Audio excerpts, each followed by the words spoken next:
হযরত ওমর ইন্তেকালের আগে মাত্র 1 ঘন্টা আগে কারণ ওমর কেমন ভাবে আক্রমণ করছে, ওমরের নারী বলিগুলা মসজিদে নববীর মাটিতে পড়ে গেছে, এমন ভাবে পিছনের দিকে আক্রমণ করছে যে বল্লমের আঘাতে, আর পেট তো আপনারা জানেন নারীটা থাকে আগলা, মানে কয়েকটা চামড়ার ভিতরে আবৃত এই নারীর গুলি, যখন পিছনের দিকে বল্লম দিয়ে আঘাত করছে একটা টান দিছে, নারী বলিগুলা জমিনে মসজিদে নববীর মধ্যে ওই যায় নামাজের উপরে পড়ে গেছে। কারণ ওমর তো নামাজরত অবস্থায় তার আক্রমণ করছে, নামাজের ভিতরে ওমরকে আক্রমণ করছে, যায় নামাজের উপরেই ওমরের নারী বলিগুলা হয়ে গেছে।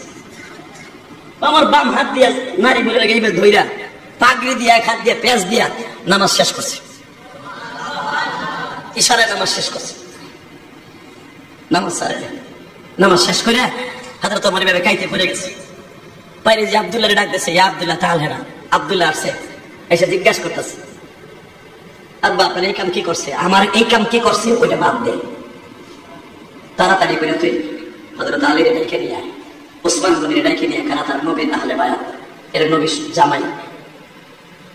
হযরত আলী তো নামাজের জন্য রেডি হয়ে মুসনা এই করছে, দৌড়ে বলে আমি আসি, বলেন খলিফাতুল মুসলিমিন আপনি বলেন। হযরত ওমর বলেন, আপনি তো আপনার শাশুড়ির কাছে এখন একটু কেড়ে যাইতে পারেন, কেন?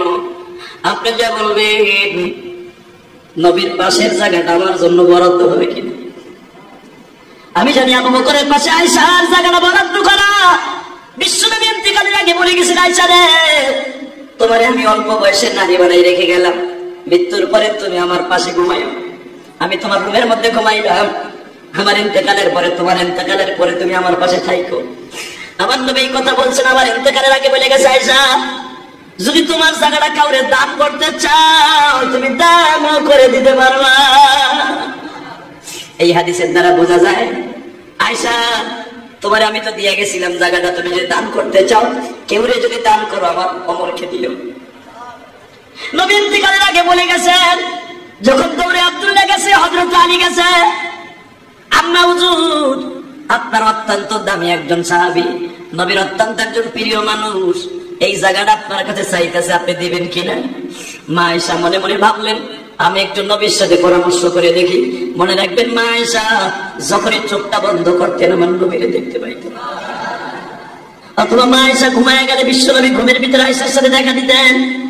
মা আয়েশা যত হাদিস ইস্তেমবাদ করতেন, অধিকাংশ হাদিস ঘুমের মধ্যে নবীর কাছ থেকে মুখস্থ করতেন।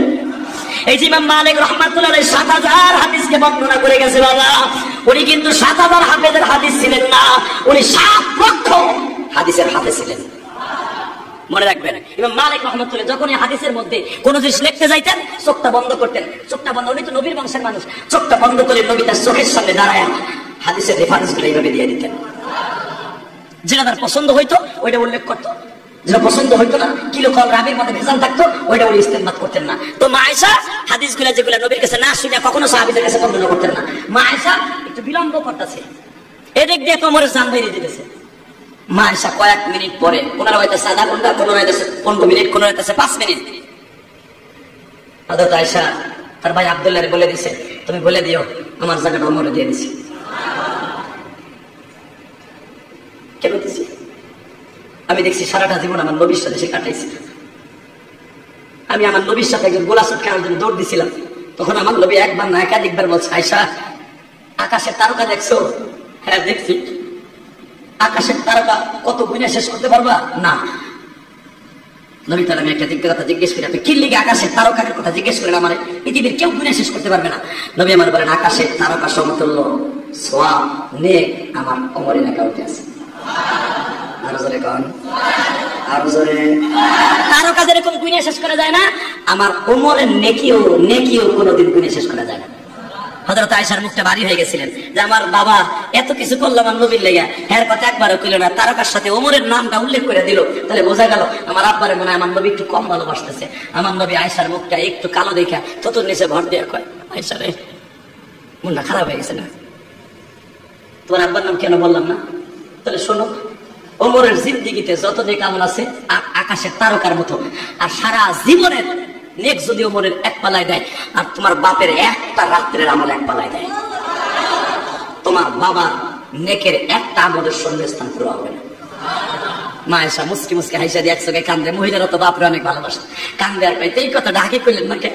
আমার বাবা কত ভালোবাসে, আমার আব্বা হিজরাতের রাত্রে আমাকে ছেড়ে না, আমার মায়ের ছিল না, আমার ভাইকে ছিল না, আমার দাদা ভাই রয়েছে তাও ছিল না, আমার দাদি ভাই রয়েছে তাও ছিল না। আমার দাদা উইটা উইটা দেখে আমার বাপ আমার মোহাম্মদের সাথে যায় কিনা। আমার বাপ কুল বালিশে খেতার নিচে দিয়া খেতা ঠিক করে দিয়া রাতের অন্ধকারে পালাই আমার নবীর সাথে যায়। আয়সা ওই যে কোল বালিশ দিয়া যা আমার সাথে হিজরত করছিল না, ওই রাতটাই হলো হযরত ওমরের জিন্দেগি সব আমলগুলা এক জায়গায় দিলে, জিন্দেগি সব আমলগুলা এক জায়গায় দিলে ওই রাত্রে শূন্যস্থান পুরো হবে না। হিন্দাকে খালি একটা বললেন, যদি আমি হিদায়াত আমার হাতে থাকতো, আমার চাচার গালের মধ্যে আমি জিব্বা দিছি, আমার চাচা কালেমা পড়তে পারতো। আপনারাই তো জানেন আমার চাচার মৃত্যুর সময় আপনিও গেছিলেন। আমার চাচি আবু লাহাবের বিবি সেও গেছে, আমি পারি নাই আমার চাচারে হেদায়ত দেওয়ার মালিক সে, আপনার স্বামীর সে হেদায়ত দিয়েছে। হিন্দার সঙ্গে সঙ্গে তাহলে আমার বাদ হয়েছে কেন? হ্যাঁ বাবা আমার কালেমা পড়াইতে আমার বাড়ি বলে এই তো লাইনে আইছে। হিন্দার সঙ্গে সঙ্গে তোর বাড়িটা নবীর কদমে রাইখা কয় কালেমা পড়ার জন্য কি কি লাগে বাবা?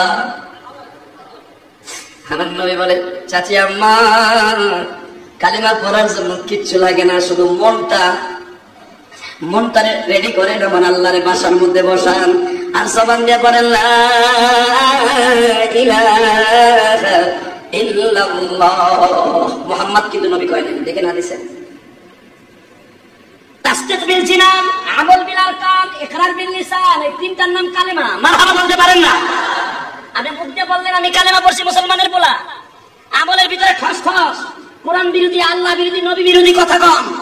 আল্লাহ পৃথিবীতে, সারা পৃথিবীতে দিক দিগন্তে শুধু অস্থির আর অস্থির, অশান্তি আর অশান্তি, অশান্তির দাবানল ধাউ ধাউ করে জ্বলছে। কোথায় গেলে শান্তি পাবো জানি না মালিক।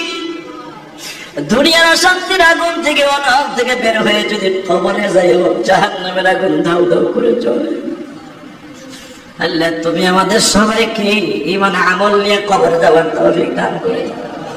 আমাদের সবাইকে তুমি মাফ করে দিও আল্লাহ। তোমার রহমানের নামের গুণে তুমি জমিনটা ঠান্ডা করে দাও। এই দুনিয়া চলতে দেয় কত গুনাহ করি, গুনার দিকে তাকাইলে জাহান্নাম ছাড়া কোনো কিছুই দেখি। আবার যখন তোমার রহমতের দিকে তাকাই, আবার তোমার রহমতের দিকে তাকাইলে আল্লাহ জান্নাতের আশা ছাড়া কিছুই করতে পারি না। যাদেরকে নিয়ে হাত তুলছে আমাদের মধ্যে কার যেন জনম দুঃখিনী মা নেই, মার মতো দরদি এই জগতে। অনেকের মা বেঁচে আছে, বাবা কবরে চলে গেছে, প্রত্যেকের বাবা মায়ের কবরটা জান্নাতের বাগান বানায় দিও আল্লাহ। আমাদের মধ্যে অনেকে অসুস্থ আছে, তাদের সুস্থ বানায় দিও আল্লাহ। খাস করে অনেক ডাক্তার, অনেক মুহিব্বিন আল্লাহ, গত কয়েকদিন আগে পেজে হসপিটালে গিয়েছিলাম, তোমার এক বান্দা এত ভালোবাসা দিছে আল্লাহ, তার বাবা মাকে মাফ করে দিও, তার ছেলে মেয়েকে কবুল করে নিও মালিক। যারা আলেম ওলামাকে ভালোবাসে তুমি তাদের ভালোবাসিও আল্লাহ। মসজিদ মাদ্রাসায় যারা দান করে তাদের দানগুলো কবুল করে নিও। আমার এতিমখানায় তোমার যেই পাগল সুমিয়ার নামে দান করেছে তোমার বান্দাকে কবুল করে নিও আল্লাহ। তার বাবা মায়ের খবরটা জান্নাতের বাগান বানিয়ে দিও আল্লাহ। আল্লাহ বিশেষ করে আমার ভাইরা অনেক দূর দূরান্ত থেকে এই মসজিদে নামাজ পড়তে আসে। অনেকে বলে হুজুর ব্যবসা বাণিজ্য খারাপ, আল্লাহ আমার ভাইদের ব্যবসায় বরকত দান করে দেন আল্লাহ। জুট ব্যবসায় অনেক ভাইরা দোয়া চায়, তাদের ব্যবসায় বরকত দান করেন। অনেকের ছেলে মেয়ে খারাপ, আল্লাহ তাদের ছেলে মেয়েকে হেদায়েত নসিব করে দেন আল্লাহ। অনেকের রিজিকের ব্যবস্থা নাই, রিজিকের ব্যবস্থা করিয়ে দেন। চাকরির ব্যবস্থা নাই, চাকরির ব্যবস্থা করিয়ে দেন আল্লাহ। অনেক পাগলরা মসজিদ মাদ্রাসায় দান করে, তাদের দানগুলো কবুল করে নেন আল্লাহ। মানিকগঞ্জ থেকে তোমার এক পাগল দোয়া চায়, মসজিদ মাদ্রাসায় ফ্যান দান করে আল্লাহ। খাস করে এই মসজিদে তোমার যে বান্দা মাউদার স্ট্যান্ড দান করেছে কবুল করে নাও আল্লাহ। যারা যে যেখান থেকে দোয়া চাইছে প্রত্যেকের মনের আশা পুরা করিয়া দাও আল্লাহ। অনেক দেশ প্রবাসী ভাইরা দোয়া চায় প্রতি জুমার দিনে আল্লাহ। প্রবাসী ভাইদেরকে আপনি ভালো রাখেন। গরমের ভিতরে আমার ভাইদের কষ্ট হইতেছে, বিশেষ করে মধ্যপ্রাচ্যে আল্লাহ। সমস্ত ভাইদেরকে আপনি কবুল করে নেন আল্লাহ। অনেক অসুস্থতা থেকে সুস্থ বানায় দেন আল্লাহ। সবাইকে আপনি ভালো রাখেন, সুস্থ রাখেন, ঈমান ও আমলের সাথে বসবাস করার তৌফিক দান করেন। ওয়া সাল্লাল্লাহু তাআলা আলা খায়রি খালকিহি মুহাম্মাদ ওয়া নূরি আরশিহি সাইয়্যিদিনা মুহাম্মদ বিরহমাতিকা ইয়া আরহামার